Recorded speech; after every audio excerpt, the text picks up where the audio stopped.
Hello my dear friends, you're on the Military Summary channel, and today we will discuss the situation in Ukraine on the 11th of December of 2023. Today we have a lot of very interesting updates, so let's start. And first we're going to talk about Krynki.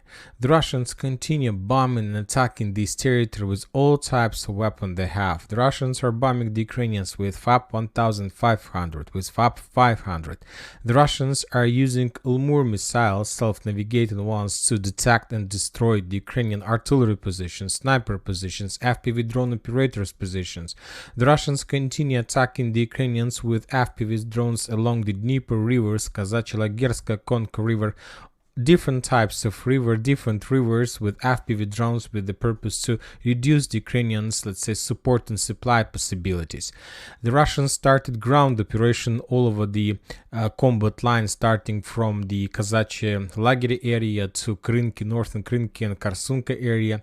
So we understand that the Russians know what they're going to do with Krynki foothold. The Russians are planning to destroy this foothold and to force the Ukrainians to step back. The question I have, what the Ukrainians are planning to do with this territory, because from their side they published some videos and geolocated strikes of Russian armored vehicles, but and the question is not about whether the Ukrainians are planning to keep this foothold, to continue fighting for this foothold.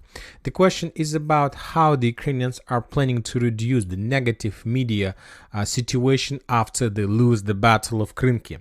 Obviously the Ukrainians are going to have significant losses. They currently have significant losses, but after they abandon this territory, this entire situation will be discovered, and we will understand the price we will find out the price the Ukrainians paid for this territory.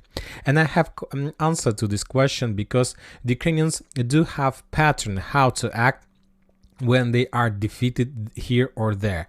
And the first, I can give you a few examples. The first example is the area in the vicinity of Bakhmut. If you remember, on the 21st of May, when the Russians, Wagner's, captured this city, the next day, exactly the next day, when after Prigozhin announced about the liberation of the city, the next day the Ukrainians launched their offensive operation along the border lines between Kharkiv and Belgorod. And as a result of that attack, the Ukrainians managed to create another media situation and to force the world to forget about Bakhmut and to start thinking about the situation between Kharkiv and Belgorod.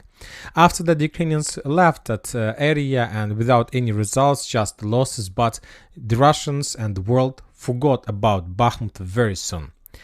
The second case, the second area, the second defeat that Ukrainians used the same pattern took place in Rabotina area. If you remember, on the 4th of June, the Ukrainians launched their greatest counter-offensive operation, and after like an hour of that attack, we start receiving significant number of geolocations of destroyed Leopards, Bradleys, Strikers, different types of old Soviet armored vehicles, significant number of infantry, FPV drone strikes, Lancet strikes, artillery strikes.